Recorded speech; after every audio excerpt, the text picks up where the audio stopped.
contest or something. Is that right? Yeah. That's what Well, it. I'll tell you what. We had slightly no audio for the very first moment of that. But hey, welcome to Trope Scope, and I will answer your question.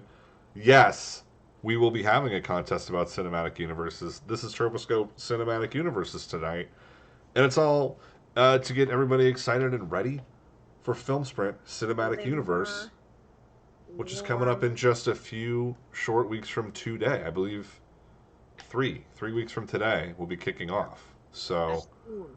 that's very exciting. 2 weeks from today, we'll be having a party right here on the Twitch channel in person in beautiful Northern California for all of our Northern California based Film Sprint faithful. And I'm pretty hyped about also that. for Demic, who is not Northern California And based also for Deb. anymore, but she will be there. And I can't wait to see all the presents you guys give me. Can't wait to hear the skits and the songs You that we have said for prepared. Deming, but momentarily what I heard was, and also Birdemic, which would be fine too. I mean, equal stature in the film community. Me Deming and Birdemic. and Birdemic. Maybe you more. It's possible. Ooh, we gotta talk about Birdemic too one of these days. I mean, the whole Yep. like, oh, it's me, the director character. Nobody respects my work. All Oh right. man, talk about that bird universe. First they're angry, then they're Demic. The What's Birdiverse. up? And then their man colon a whole long string of words. And like originally I preferred just The the birds. Yeah. And but no, it got really out of hand. yeah. It seems Really out like of it. hand. Well, But wherever you luckily are, we're if you're watching along with us, we got some folks trickling into the stream here to enjoy our discussion of some tropes in the old cinematic universe. This is our deep dive examination show where we pick things apart and get into it. You may remember the last time we did Troposcope was Manic Pixie Dream Girls. That was a really fun one that oh had yeah. I loved it, and we got to watch a lot of clips, and we might get some clips in today. We'll see how it shakes out.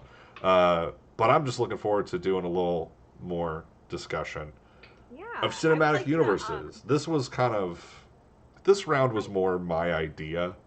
I think it's fair to say you're a person who, I believe, one time you said that the three like least attractive letters in the universe were MCU, that you were just so deeply turned off by the notion of they're lumpy. what? Aesthetically not my favorite letters. I don't Yeah, like them in that order. I think that I don't I guess you know what I mean? Like I like weird sloppy cash grabs. I mean look sure, at who me. doesn't?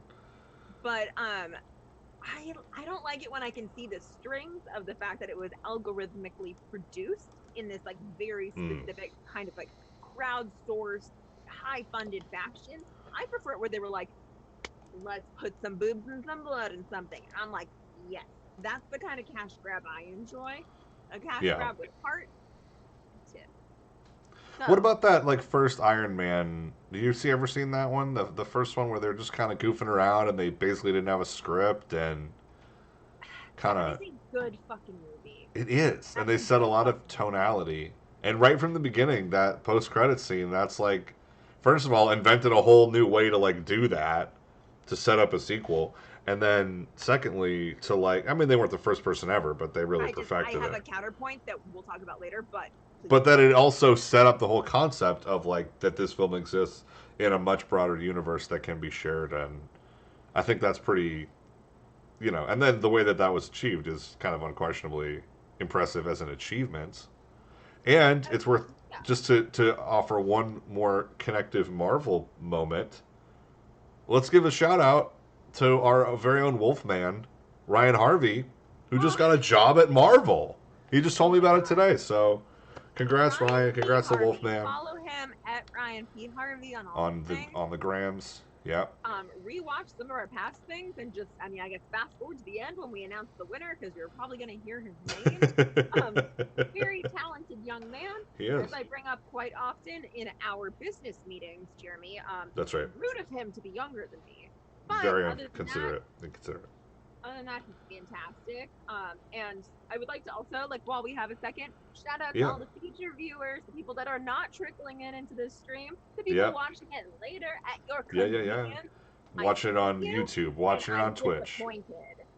That's okay. You'll have more fun if you watch this live because we'll be able to respond to your comments in the chat. We're keeping an eye on the chat and whatnot. We'll dip into it from time to time.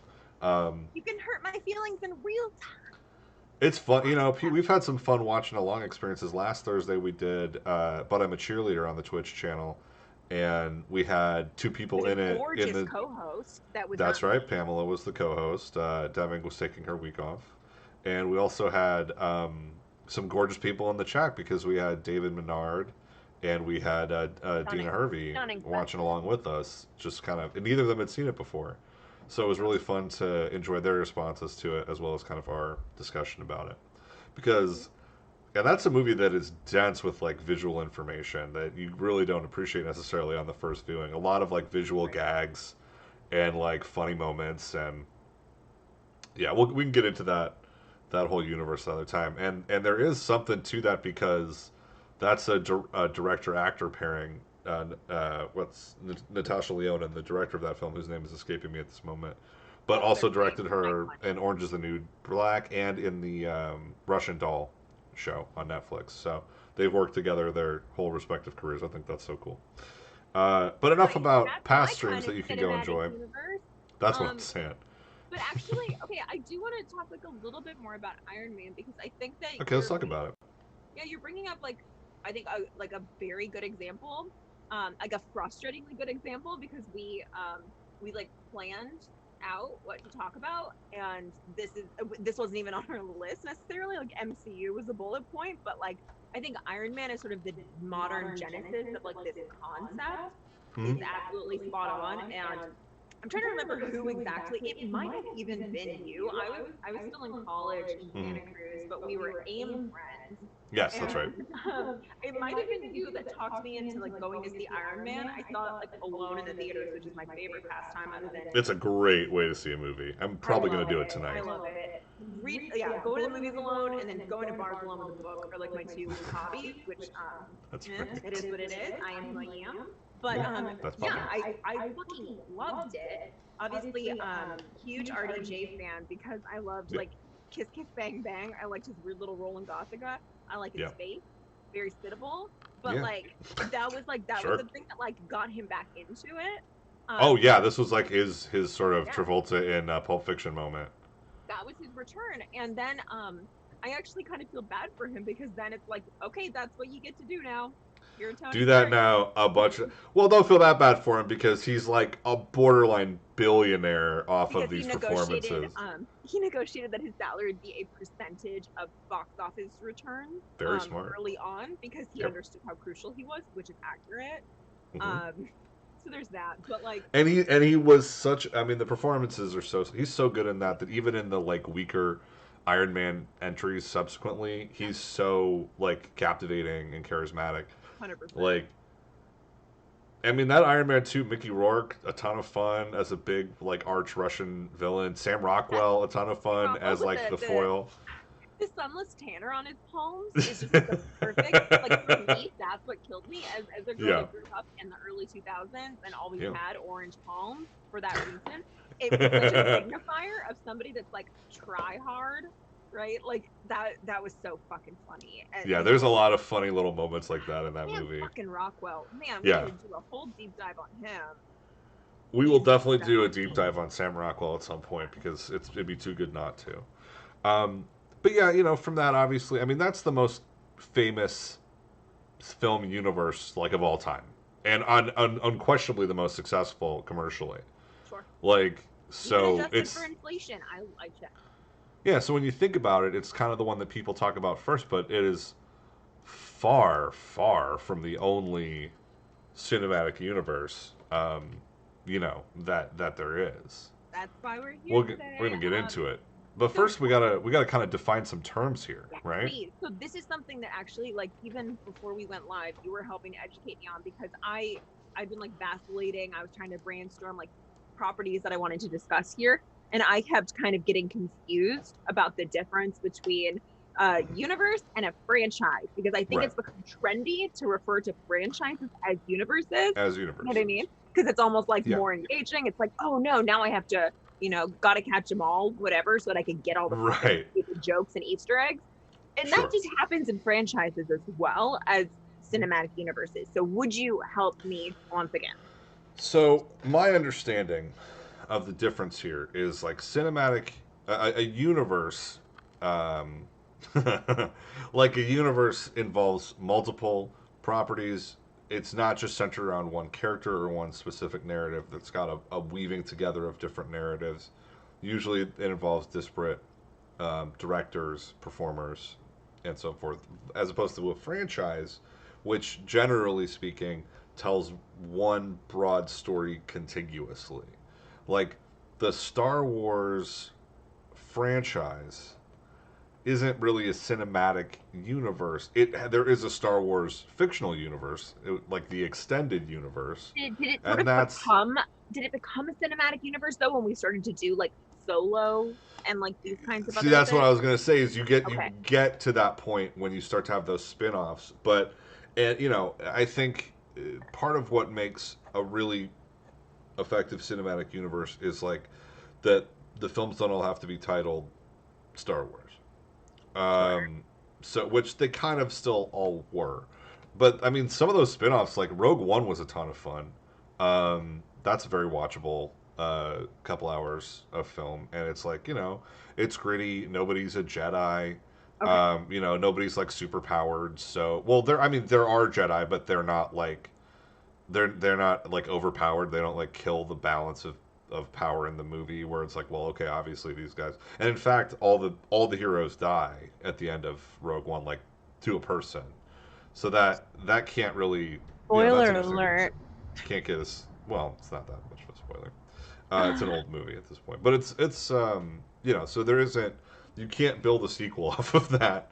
But what it does is it reveals itself at the end of the film to be like a full on utter prequel to A New Hope, to the original Star Wars, because like the last thing that happens at Rogue One is like I guess it's portrayed as being somewhere on the order of like 15 minutes before the beginning of A New Hope, where like Okay. Princess like it literally like sets up the chase where Princess Leia is running from Darth Vader at the beginning of the initial Star Wars. I've So not seen it, but I trust you. I literally only yeah, have like one brother who works at Lucasfilm, so I'm that's not that's into one more than I not have. but My brother grows weed in his backyard. That's something. so do Uh, you. well, Don't it's a just side yard. kidding, cops. Zort. All right.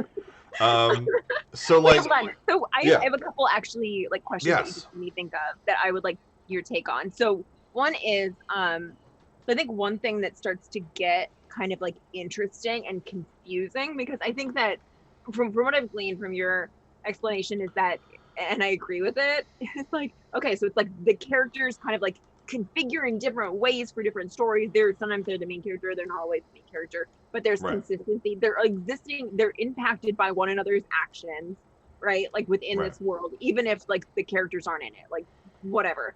So Mm-hmm. like it's the Cloverfield thing where like we can have like a dense like kind of locked room sort of thriller in a Yeah, bunker where the yeah, alien they're being impacted by the same event as the original Cloverfield.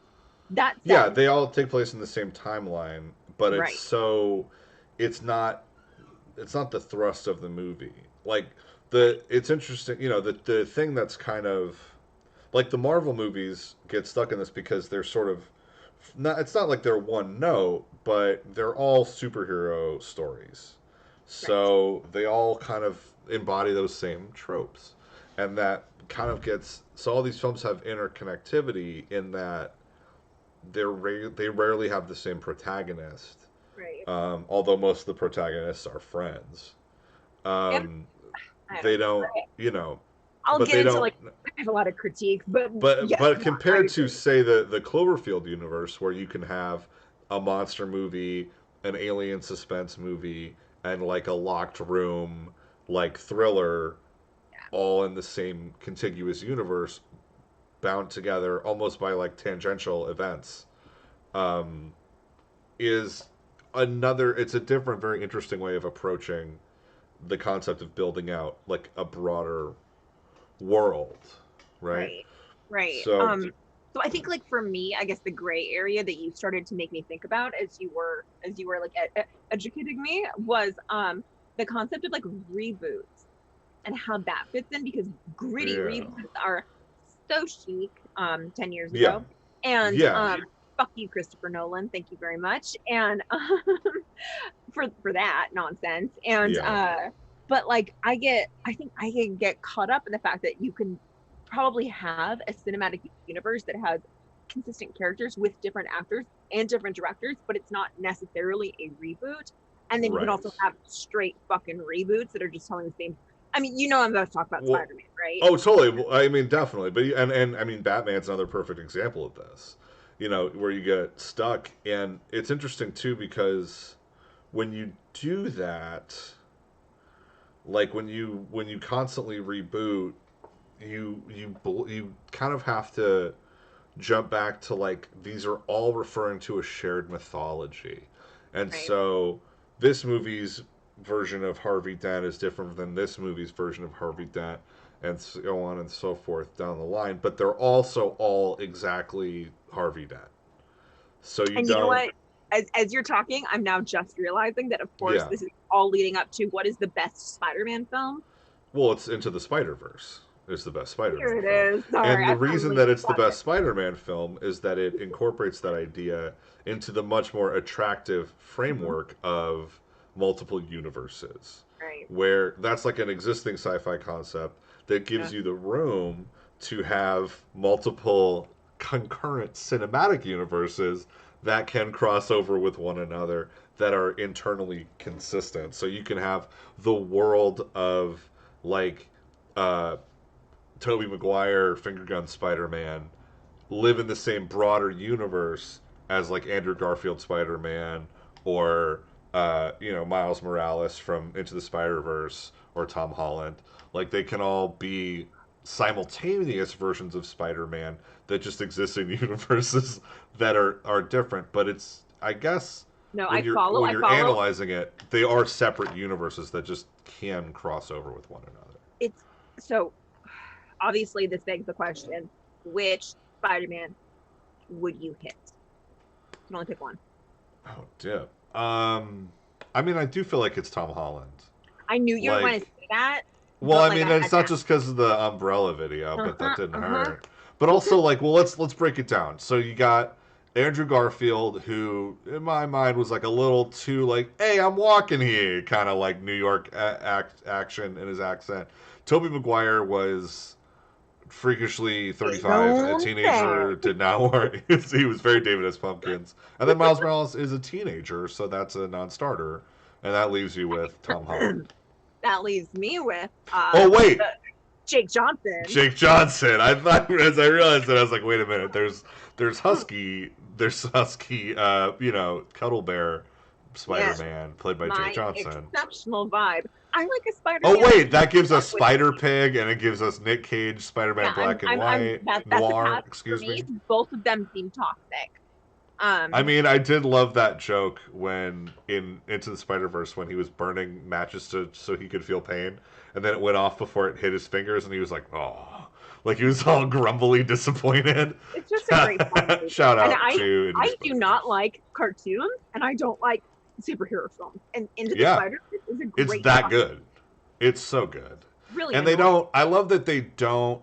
They give you exactly enough of the like we're in a universe without like beating you over the head with it, Right, and and like they we just have kind of different tell the animation styles and different actors. yes. It's the right amount. You know, my favorite little bit about that movie is that throughout the film, as Miles Morales' character reaches new character development, they increase the frames per second of his animation so that he more and more he hits the time signature of the world around him. So I at the was beginning, really he high the like, first time I noticed that. oh, oh, it's so cool. High on Anyway, life for any of my high colleagues on life. watching. Um, so okay, and I guess part of the reason why I started to think about this is one of the Yeah. things that was also on our agenda to talk about. Yes. Of course, so we have like the versus type of films, Yes. and Those are like crossover universes where and my the whole favorite point is to do that. Right, right. And my favorite obviously is Freddy versus Jason. And I've just Yeah, been honestly, I've been starting to consider, and I do not have an answer to this, but kind let's of talk I'd about be it. interested on your take. This is Is what we like do. We break it down. if Robert Englund had not played Freddy Krueger in Yeah, Freddy versus Jason, would it yeah. have been in the cinematic universe, or would it have been more of like a reboot crossover? Um, Now that's an interesting point because I do think that what we see from most cinematic universes is Mhm. that it's like a consistent portrayal of a character by an actor throughout. Unless you're a woman, So, yeah, unless you're a woman or a black dude, just ask Terrence Howard. exactly, Um, precisely. so, like, you can, I mean, so I guess characters can be swapped out and the universe can remain consistent. There was also a fun bit where, so they had two characters who played Quicksilver, the Scarlet Witch's brother, and in the films it was played by one. In the Marvel Universe films it was played by one actor, and in the X Men Universe films it was played by another actor. Is that So Evan when Peters I is can't involved remember the in one of those? names, but in the WandaVerse, to the MCU version, the second Jocelyn Hollywood is in that universe. Yes, yeah. So it's Um, the revised history universe. So like yes, it began, I guess, in real people time. It was first 5 years. In Quentin Tarantino's mind, these films exist within the grittier universe that he has built for these characters. So I the don't way know that if I I would read call him, murdered Hitler gritty. I think that that's a better world. well, I just mean that the universe has a lot of explicit, like, how you say, fountain of blood style violence, um, and that basically that is also reflected in the films that exist in the Tarantino movie Well, sub yeah. universe, which And this is are, really, yeah. God, Oh, this sorry. is Go ahead. so dense and like But slightly it's basically upzone, it's so but fucking interesting because what it yeah, is it's you're I'm gonna be really irritating for like 30 please, seconds and then I'll be done. But like you're finally, positing, oh, I hate it. You're positing a world where Hitler was murdered by like loudmouth Americans. yes, Um, fucking Django fucking Unchained, incredible. Sharon Tate lives, all this amazing Django. shit. And so that's the world where like Jules and Fern are like doing their shit is in a fucking world where Hitler got murdered. It's in a world Did you where say like Jules and Vern? oh sorry, what did I That's Doc Brown's kids at the end of well I Back to the also Future sorry, 3. It's I'm, Jules I'm and referencing Vincent. I'm Vincent referencing and Jules. Jules. I'm referencing Yeah, yeah, sorry, yeah. Jules That's Verne what is like Doc an Brown was author I really referencing when he like. named his children. I apologize, but You're yeah, doing so great. Jules and Vincent, as referenced in the most recent Saw movie, of course. So like, so I love that. So of God, course, what a good so movie. it honestly makes sense that like that universe, the Hitler was murdered with a machine gun in a Yeah, burning theater universe, that yeah. universe produced From Dusk Till Dawn. That makes a lot more sense than our universe producing From Dusk Till Dawn Right, or Kill exactly. Bill. And that universe produced Yeah, Kill Bill, and that universe produced, I guess, like the the Grindhouse Grindhouse, movies as like the well. latter Grindhouse at a minimum, sure. Yeah. Well, yeah, I mean, but if they're, I guess they would by its nature include not just Death Proof, but also Planet Terror and all of the trailers that aired during the Grindhouse presentation. Werewolf So Woman of the SS, don't Thanksgiving. Machete, which I guess means that Machete also is a film that Vincent and Jules could have gone to have seen. right? I think But they it's would have. I great. think they would have And liked Machete kills as well, which is fucking spectacular. God, we could talk about Machete all day. all three. All Machete.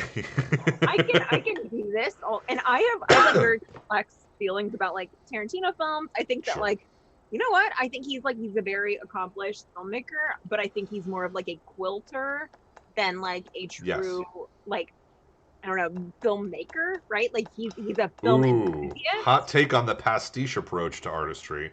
but in the exact same way. And this is so, and I enjoy Yeah. pretty much all of Tarantino's films. Sure. But I would They're all liken bangers. that most directly to a different cinematic universe, which is the Conjuring cinematic universe, which is Right. also to me like a well woven quilt of better movies, but like of like their influences Yeah. into kind of its own thing. Like there we had like a very like Thing. Euro kind of not quite giallo, but almost like a Czech new wave or like latter Italian horror, like in the later 70s cinema style for The Nun, which was really fun. And then we have Right. like, almost an Amityville stuff in the OG Conjuring. There's Hmm. like a lot of bonkers ass shit happening in that universe, but it's all Yeah. still just like stitched together from obvious references. And now that I'm talking Right. about that, I'm realizing that like I enjoyed the winking in jokes of those references in the exact Right. same way that Hmm. Marvel is creating things that it can Yes. then reference. Damn, Yeah. that's smart. There's a lot of that, and they do like they have, and the thing that I really didn't necessarily appreciate fully Mhm. until I saw Endgame in theaters, which was really like the capstone to, I think it was 22 films that had this shared narrative among them, Where they're just and like that all, edging you, and then they're finally yeah, finally after 22 like near miss edges, it's finally time for them to just fully blow their load and a say full Avengers thing. Assemble, which they had not yet said. Like they spent the whole of this run not saying the phrase Avengers Assemble, which is like a big comic book referencey thing, and they even head faked toward it at the end of like two previous Avenger movies. At the end of something where there's like Captain America's new guys like fucking Falcon and this like new squad, and he's about to say assemble, and then he like doesn't, and they go to the credits, and everybody's like, "Oh, all the nerds didn't get it." It didn't. Yeah, they were like, "Oh, right, I'll be a good boy." Whatever you say, Mommy Marvel. I'll They just keep kind of my like pee sit in back. my balls. Yeah. Exactly. I just watched that little pig boy spelling bee sketch. Anyway, um, they basically like they at the end they take this whole long orchestral moment to put every single character that they've ever had that is a current living protagonist like So standing in a line can I like say a fucking my shelf full of like action figures. my relationship to this part? So I've not seen Avengers Endgame. I'm good. You've only Um, seen it in Twitter memes, right? correct. And I've seen a reaction. So I'm a Yeah. big dummy, and I just cry when like I'm Yes. really happy for other people. I don't I know cry when I'm like, exactly what you're gonna. So you get moved when you watch clips of people watching the Avengers Assemble moment or like when he catches the hammer, and everybody freaks out. and everybody Yeah, freaks out, it's and incredible. then like It's incredible to Chadwick watch that. shows up, and I'm Yes. into. I don't give a single No, fuck. I don't give a it's single fuck incredible. about either. But It's I'm so like, well I think done. that's so wonderful that like they crafted Yes. something and it made people so happy and it was so extra and it just like Yeah, that was I really feel the same way. nice.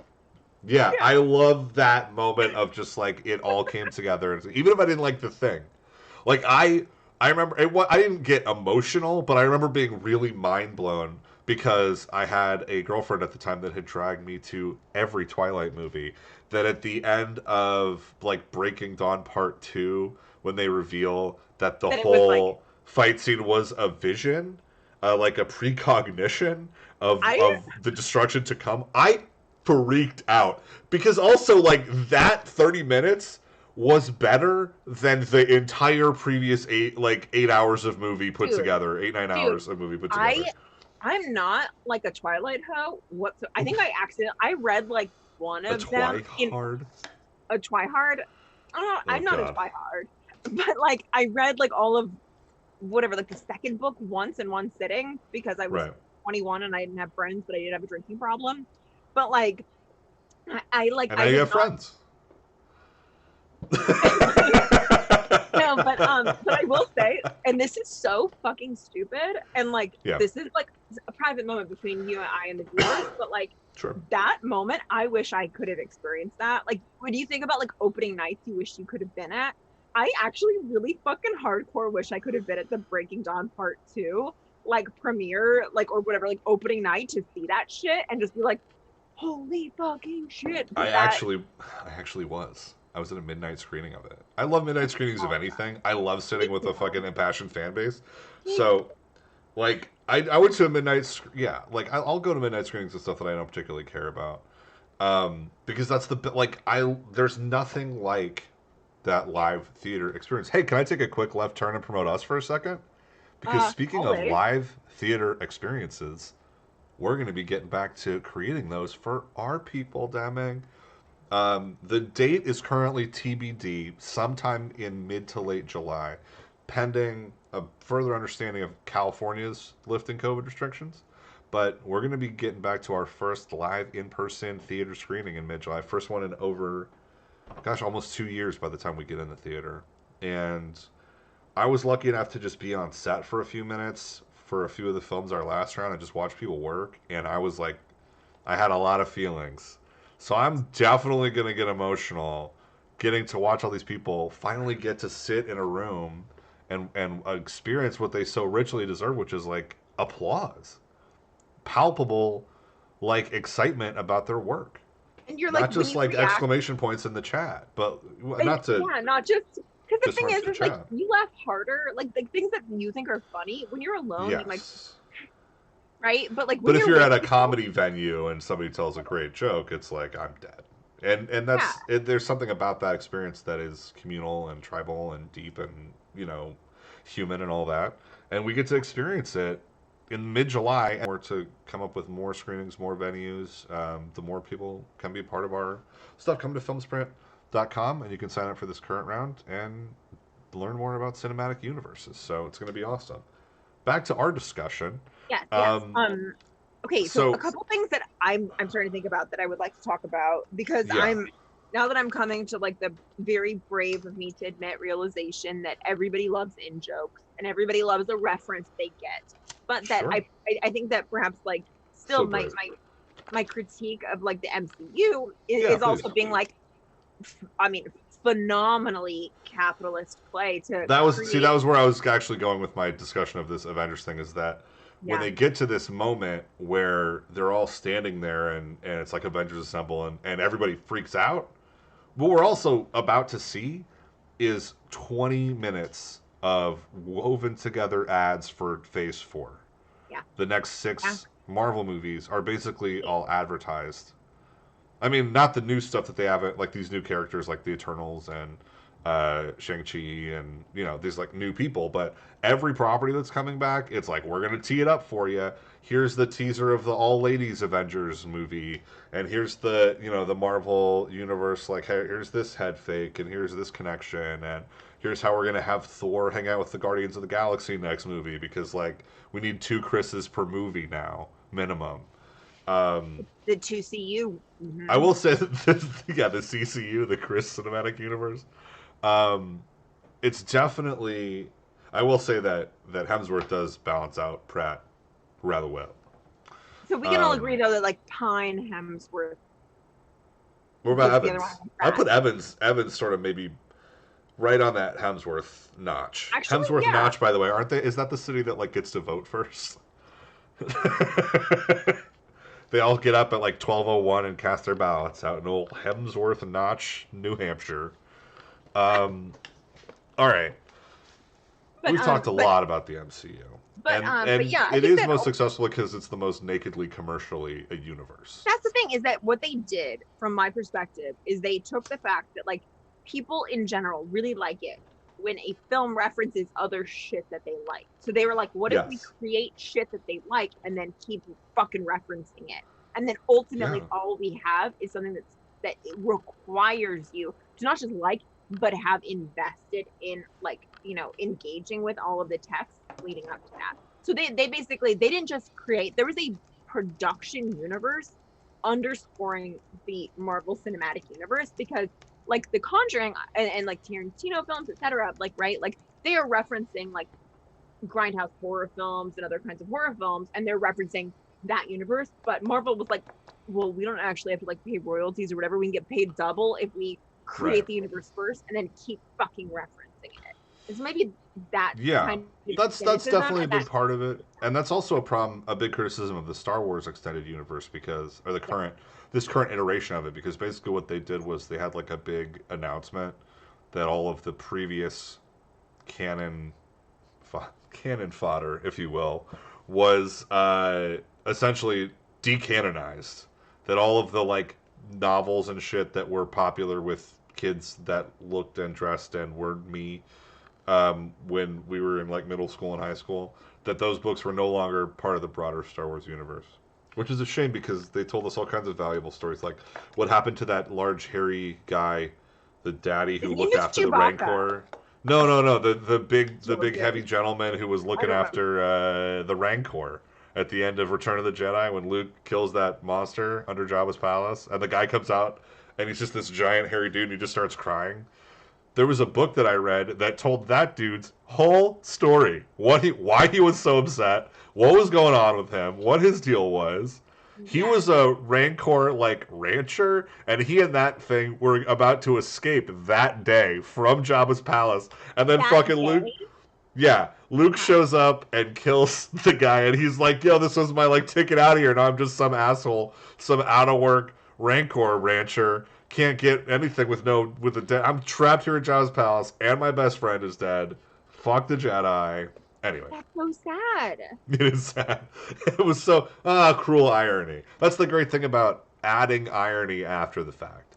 Yeah, it's Um, very easy to like fucking create that's to a add real the irony common. in post. Yeah, that's Like, a you know real what I common thing mean? about cinematic universes. That was a huge part of the like because not only was the second half of Avengers Endgame all fan service that was like, ooh, we're teeing it all up, ooh, just can't wait, teasing you. The first half was all like fan service that was like, remember everything you liked that we've shown you in the last 10 years? We will Yes. time travel back to it and show it to you again from a different camera angle where all the characters have like lived through their subsequent character changes and now they're like standing like and you're contrasting them like there's a scene where because now Hulk is smart in the new Avengers like he combines all of his Mark Ruffalo powers with his Rage Monster powers and he becomes a Okay. Rage Okay, Monster who you said Mark talks in Ruffalo Mark and I Ruffalo. woke up again. Yeah, Okay. he becomes a giant rage monster who talks in Mark Yeah. Ruffalo's exact voice and with his exact Mhm. attitude. So they go Okay. back in time to when he What's this first movie called? becomes. They go back to when he first becomes the Hulk, and he's watching himself like as a rage monster just like tear up the city. And they come back to Mark Ruffalo, and he's like embarrassed. He's like, Ah, ugh. shucks, murdered a Yeah, bunch of that's all. people. He is literally doing the neck rub thing, like, and then he goes out because he has to like pretend to also be Hulk, so that he blends in as the Hulk, and he's like half-heartedly smashing a car and going like, "Roar!" It's very fucking silly. Like, there's a lot of that kind of Ruffle, vibes. no.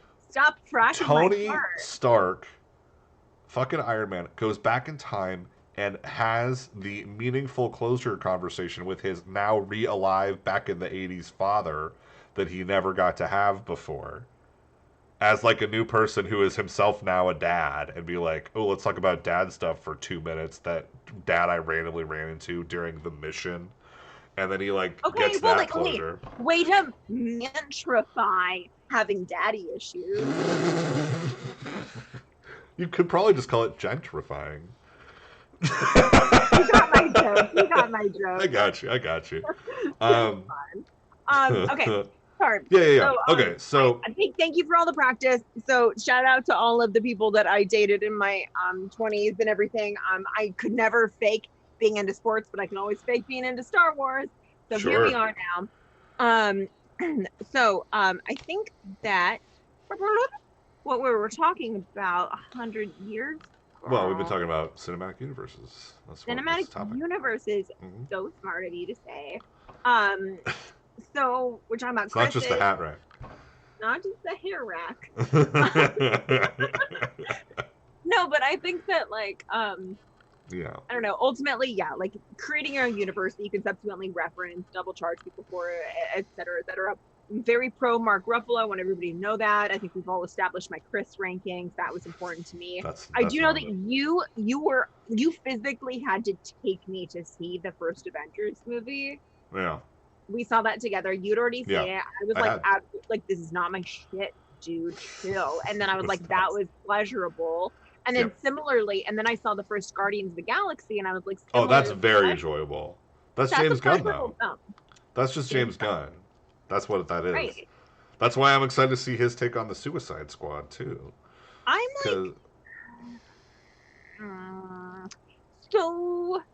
Well, the thing about things like that is that although they exist under I think the umbrella of this broader IP, they don't.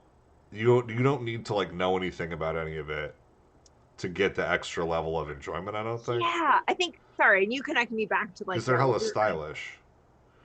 I don't like the homework that's required. I don't Fair like enough. that like at the end of the day that like it feels as though the only jokes are like it's funny because I get it, and it feels to me Right.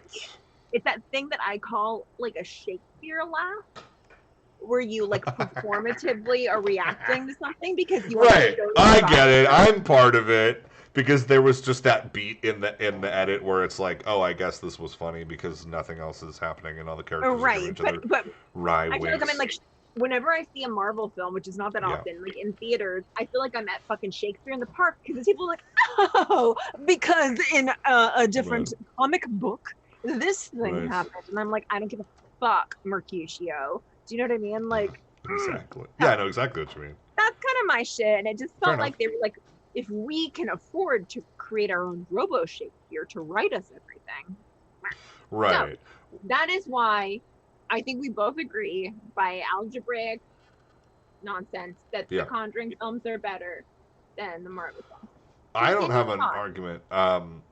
Okay, I was just going to talk about other universes that Thank you. Yeah, that have yeah. achieved Sorry. broadness. Get us off Well, of this. one of the first things you talked about was kind of in our rambles was this like that fan service. Fan service is a huge part Of the of cinematic cinematic universe. universe because otherwise, like, who wants to see 8 movies brought together that nobody likes to watch any of? Like, they have to be enjoyable. You can't really. That's also why I think the DC universe fails so often because the movies are not fun. It's not like Right. it's not like it doesn't hit those pleasure centers the same way. At least not for me. To watch, I mean, to watch the fucking. I've been known to enjoy a Zack Snyder film from time to time, but He did not that any of Dawn of the his. Dead. I love. Ooh, I loved that Army of the Dead. I just saw that. Oh no, You see not that? Army. No, I I just didn't. want to talk about it. I just saw it, and it is. It's amazing. It was like people got. I think people got mad about it who are like precious about the concept of zombie movies and what they can and can't do. But I loved. Fucking entirely off. I loved it. I loved People that that are they just precious like. about zombie films. Hi. Yeah. I don't know. I don't know if you want to look up in your Zombiepedia who fucking basically invented fast zombies. Because no offense, but it was Zack fucking Snyder. So Yeah. like, you Yeah. kind of owe him a little bit. He gets to do it. And also, not for nothing, but like, not only do we get fast zombies, we get like smart zombies. We get Natural. we get zombie animals. I Like mean, we had smart zombies in I Am Legend. That worked fine. well, no.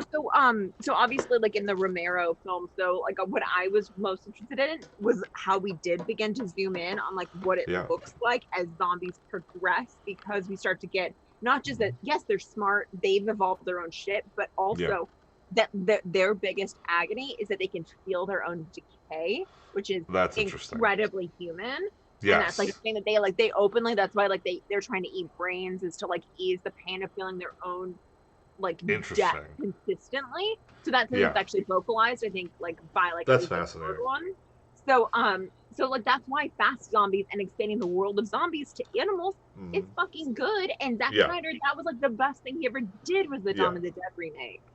Oh, Bringing definitely. us fast This zombies and one's a ton of whatnot fun. It's very. This one is almost like because of the Vegas quality. It's like Smokin' Aces, the zombie movie. Like there's into it. it's Into it. so watchable. Fucking it, it has moments that are like like we're gonna take some swings at real emotion. We're gonna take some swings at real human connection moments, and it's like, didn't we just watch a zombie go through like 3 booby traps like 8 seconds ago?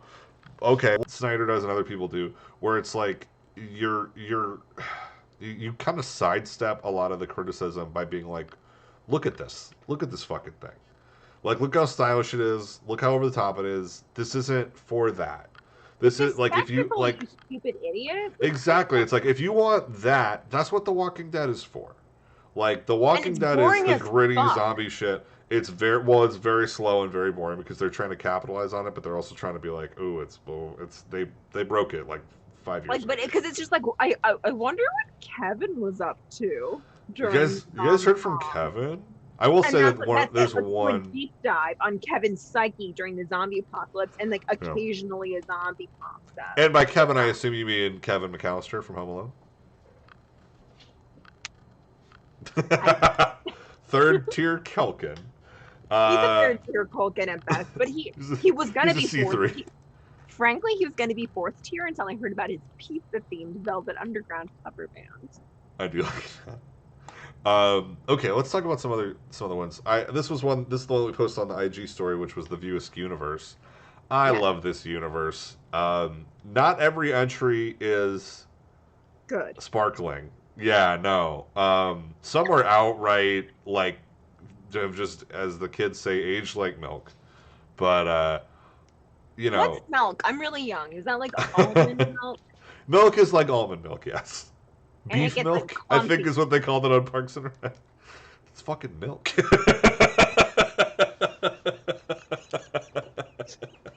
It had the cadence of. Yeah.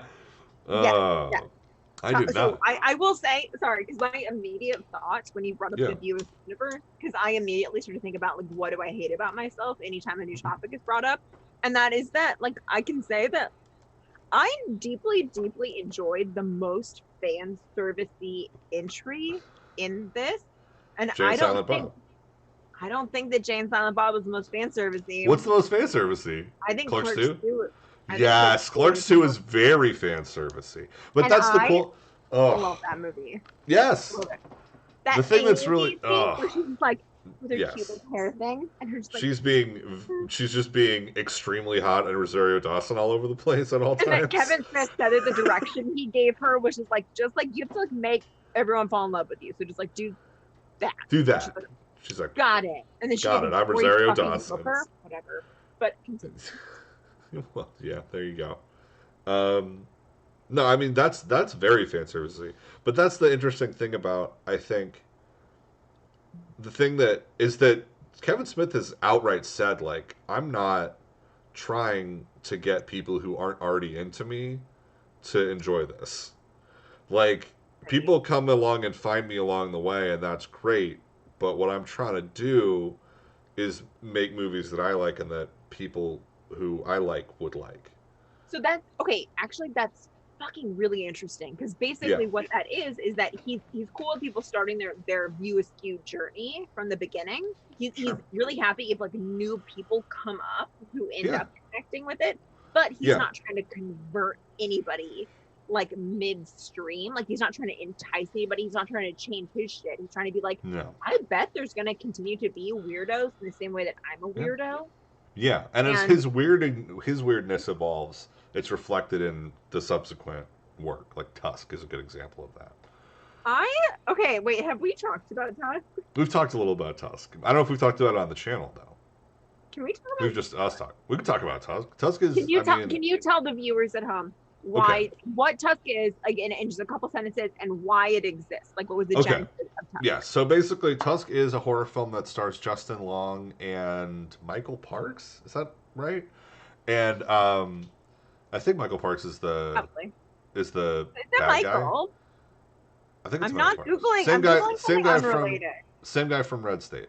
And basically, it's a horror movie about an evil mad scientist who is trying to turn a person into a walrus. And he does this with a series of surgeries. And that's the premise of the movie. At the end of the movie, as the credits are rolling and we see Justin Long trapped inside of a walrus suit made out of human flesh, we some of hear it his, but not all of it. Some of it his, most of it not his, because he's like living inside of it. One of it. What is one it's of like his his shin bone. Yeah, I think it's one. So what happens is it's revealed that basically we hear the episode of his podcast, which was called Smodcast. I think it still exists. I haven't listened to it in a while. It sounded like I'm too cool for school. I've just moved on to other podcasts. But basically, what they do on that podcast a lot, and it's really enjoyable to listen to, is they basically kind of like goof around and just talk about ideas to make each other laugh. And that one was one that basically people were kind of saying this should just make this as a movie, and so he crowdfunded it and got like some random dude who had an extra $1 million who wanted to throw around, threw in on it, and it just became his most recent entry. It's so weird. I still, with a gun to my head, couldn't tell you if it's good. I Um, love it, but I and love it. I have no idea. I think it's better than people think, but I It don't know if is. it's good. I will say, so when I Googled, because I was trying to look up, I was trying to confirm the my part thing, but can I tell Yeah. you what the people also ask? The Google Yeah, please. recommended sub searches were the top three are Yeah. how scary is Tusk? Yeah. Kind of, honestly, the more you sit with It it. is kind of scary. It's unsettling in the way that like a Saw is unsettling, but Because not as visceral, not as not visual as gory, with because the you're not. gory. So I will say, because what's upsetting is I think Saw focuses on the damage being done, and Tusk Yeah. focuses on the aftermath, both like Tusk is like you wake psychologically. up and your legs are gone. That's Weird, right, right? yeah, and but it's also it's talking about like the trauma of the person inflicting the pain, and so Yes. you're never actually present for the pain being inflicted, and somehow that's Yeah. weirdly worse that you didn't get to experience it. Anyway, so It's, it the next really is is so unsettling.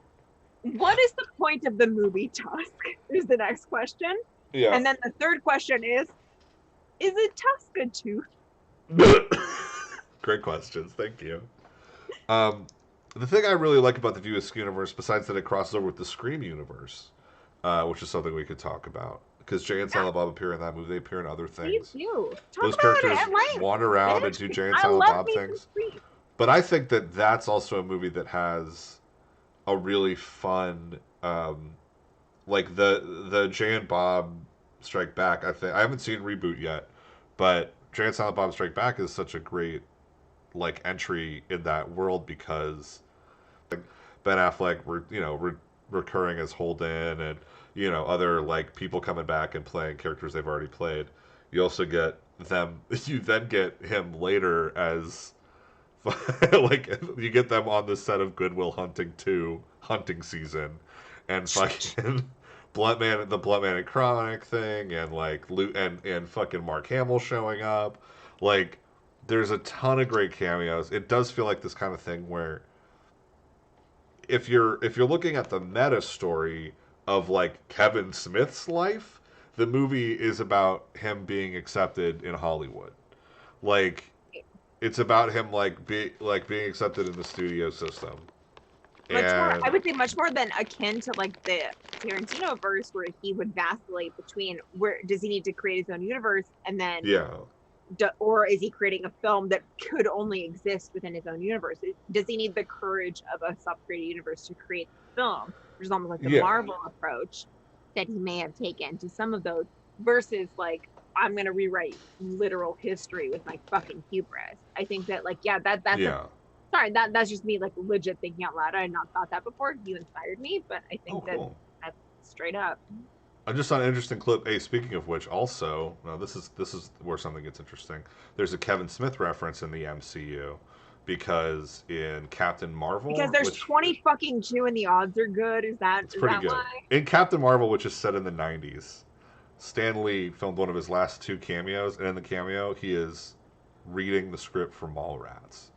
Like, it's Stan Lee as himself going to, like, he's on a bus heading to be in Mallrats, essentially. And so he's just sitting there reading his sides. He's got a copy of the script that says fucking Mallrats on the script. And like, and apparently, and this is the best part, they used actual alternate takes of him, like footage from the filming of that to get a better use because his voice had started to go by the time he did But that like, cameo. but isn't that sorry? Isn't that so frustrating that like Yeah. I feel like typically it's like it used to be for me. There's a spectrum of like being a filmmaker that's influenced Yeah. by things, right? And Yes. there's like kind of like unconsciously influenced, and there's like Yeah. homage kind of shit where you're like, ooh, And then there's overtly like this movie is in and then our movie, like and there's 500 Days of references. Summer when he sees fucking Harrison Ford in the window and shit like that. And so like so that's the thing is that's starting to like cross the line for me where I'm like Yeah, that's fucking it starts off being cute and that's Yeah. exciting actually. Like that's like really fun and cool, but it's also Yeah. like it's so fucking transparent. Like it makes me like Yes. icky. Like her wearing like I again not seen Captain Marvel. I don't like Yeah. any of these fucking movies. I've seen all of the Saw movies a bajillion times. I Sure. have a like I have so much knowledge about like how Freddy versus Jason became Freddy versus Jason, Right. and yet I have not seen. I've only seen I would say maybe the Marvel movies you specifically have made me see, and I enjoyed Iron them. Man, Guardians of the Galaxy, and probably the first Avengers, Just which I Avengers. think they all sit well on their own. Captain Marvel's like watchable, but it's a little, to me, it's a little heavy-handed with the. It's a girl It's though. like, yeah, it's like it's a girl though, a lot. It's a bit like there are moments that are nice to have in a movie. Like it's nice that this exists, and a lot of it is the dreaded, the day Beyonce turned black of like maybe this just isn't for me, because the way that I respond to it is like, don't condescend to me. Like that's So my reaction to watching it. I don't know that if I was a 12-year-old girl watching that movie that I'd feel that way about it. that's, I But mean, okay, representation 100 fucking percent matters, and sure. I'm sorry that I'm saying that as a blonde, blue-eyed So person, thank you but for like your apology. as an Angstad, I'm sorry, Oh boy. but but no, I'm thinking that like you know what I prefer to like this like pandering like I'm stronger than a boy. I prefer Yeah. a fucking I totally that, agree. and I'm sure they fucking crowdsourced, fucking paid for the research that goes behind it. Literally. It's like, hey, it's like fucking it's shitty feminism because it's set in a shittier age. What's that? Oh my! And they've literally like the end credits of the movie is like this. You know how they always end on a fun, stylish song. That theirs was fucking "Celebrity Skin" by Hole.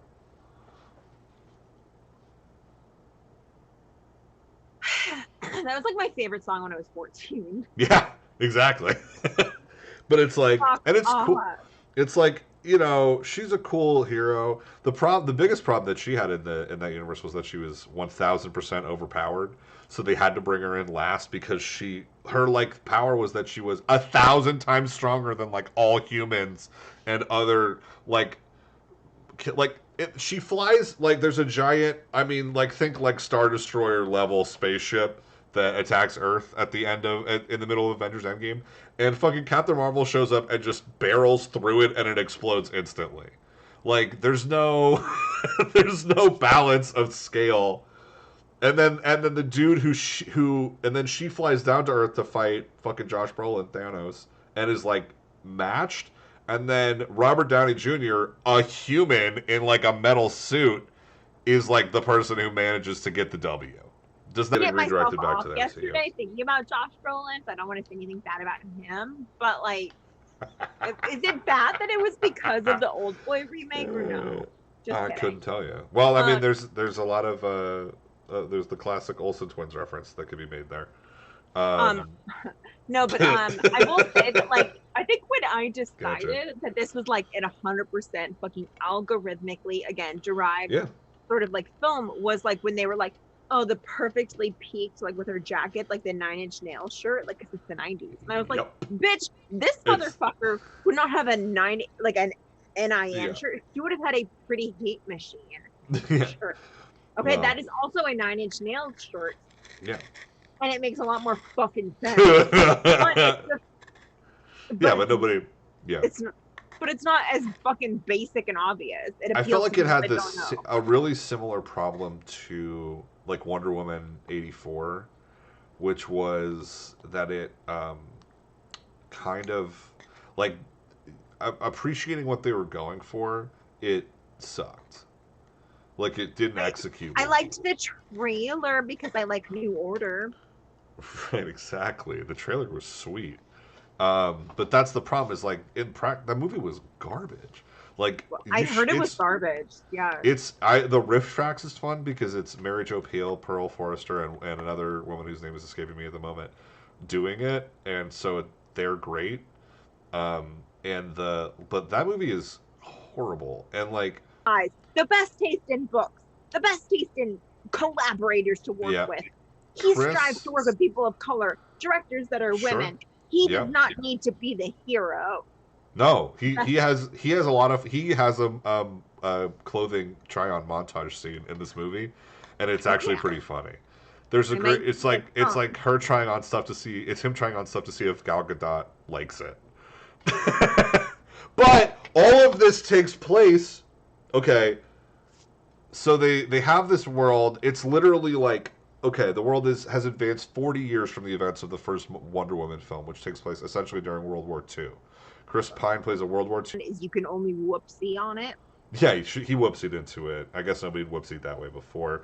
So he busts through in his plane. It's like the castle. It's like the fucking castle in like the animated Beauty and the Beast, where it's like there's literally just a town and a castle that nobody ever comes in. Or like the Wonka factory. Yeah, it's similar. Exactly. So basically, they have a whole adventure, but then she's like timeless. So, cut to the year 1984. Gal Gadot's character looks identical, lives on Earth now, has an alter ego, much like the IDF. Yup, works for the Smithsonian or something to that effect. And then Kristen Wiig. Doing something fucking better than that. I'm sorry, don't you have all of the brains and the whatever? Yes, but she also has ancient knowledge. So fucking Kristen Wiig. No, but so I have to be like, oh, according to Dewey. Woman stereotype, like real like ugly duckling situation. Like she's not fucking Kristen Wiig. Wait, hold on. Is it like? It's a lot like that. She's awkward. She's got big hair. People are like the woman who hired her the week before forgot who she was. Like that's where they go with it. It's literally that obnoxious. And then they come all of the like events of the film because so Wonder Woman's holding it and she wishes to have fucking Chris Pine back. So same bitch, fair. Except for with Mark Ruffalo. But what happens is Chris Pine doesn't just reappear like, hey, it's me, Chris Pine, I'm here. I read about the synopsis. He like overwrites an existing human male and is like, it's me, Chris Pine now. Chris Pine, but he embodies. Yeah, he is in another human being's body the entire time, and then who is an existing person, and then they like fucked up. What happened to their person? That guy just disappears. Irrelevant. That's not a Marvel He's a husk. Concern. Got it. Well, it's a DC movie, so Marvel wouldn't do that kind of rapey bullshit. Sure, Josh. It is more of a DC. Okay, fair enough. It's more of a DC thing.